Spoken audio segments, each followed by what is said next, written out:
I'm Romnama, and I approve this message. The president has put this country into a swirly of doom, a recession. I will return us to an efficient market. I have a 3-point plan. Make the unemployment rate fall, raise GDP, and build the economic stairway to heaven. Like every other presidential candidate ever, I have no plans for how to do this. But trust me, it will happen. Take a look at this PPF graph right here. You see, the country is operating far below its capabilities because of President Obama.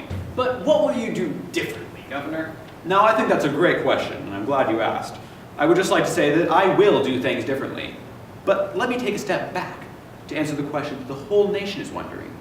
I will do something profitable and beneficial for the entire country. You still haven't answered that question. Fine. We'll take a look at these supply and demand curves. Now, as you can see, the market is off-balanced, away from equilibrium. Because of President Obama's price ceilings and price floors, firms must turn to other means than pricing to offset demand, causing households to become the victim of queuing. So what would be the cost of our investment in your campaign? Well, you've already had a sunk cost in the time spent with me, but I hope you'll invest just a little bit more to help out my pension campaign. The opportunity cost of which would mean I can't keep buying my wife down to Germany to get her off my back. In the latest campaign update, Romnama's economics-focused platform drives voters to ignore virtually everything he says. President Obama's popularity soars as he continues to make beautifully crafted speeches with virtually no content. In other news, Apple just released its first, newest consumer good, the iPod Touch Mini Max, a resized version of last year's popular iPod Touch Mini. Consumers are already saying, I will without a doubt buy it, without even looking at what it is. It is yet to be seen if anyone has noticed that its size and properties are exactly identical to the original iPod Touch, which Apple coincidentally mentioned it has an excess supply of.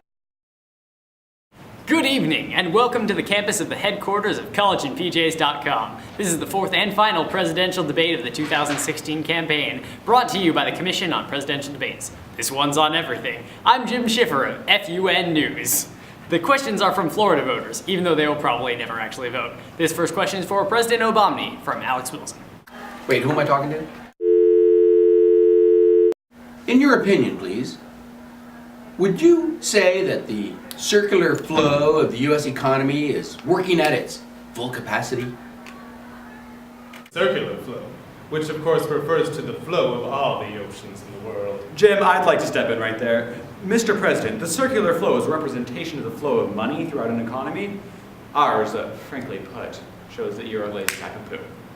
In light of this, it still represents the oceans, because our massive amount of imports shows our global-mindedness and dedication to foreign relations, which will help our economy in every way.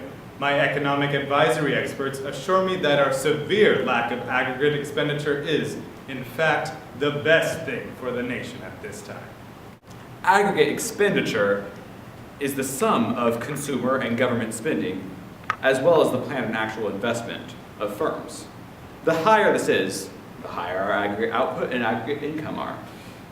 And as for your oceans theory, we should be exporting more than we import. I'd like to move us on to the next question, which comes from Alexandra Wilsonia. This one is for Romnama. Lately, unemployment has been very high. Why do you think that's occurring? Please. Well, the president has taken laissez-faire policies to new heights, far beyond what I would ever recommend. He has literally done nothing other than what his advisors say. While I think laissez-faire policies have their benefits, Obama has used it in all the wrong ways. The unemployment is falsely high because of the discouraged worker effect, because all our workers on antidepressants count as unemployed workers. That makes absolutely no sense. Discouraged workers are unemployed people who do not count towards the unemployment rate or the labor force because they have stopped looking for jobs. If anything, this means the actual numbers of unemployed people are even higher than the unemployment rate would suggest. Well, I don't actually know what those words mean. Ceteris paribus, yo! Yeah, well, you're stupid.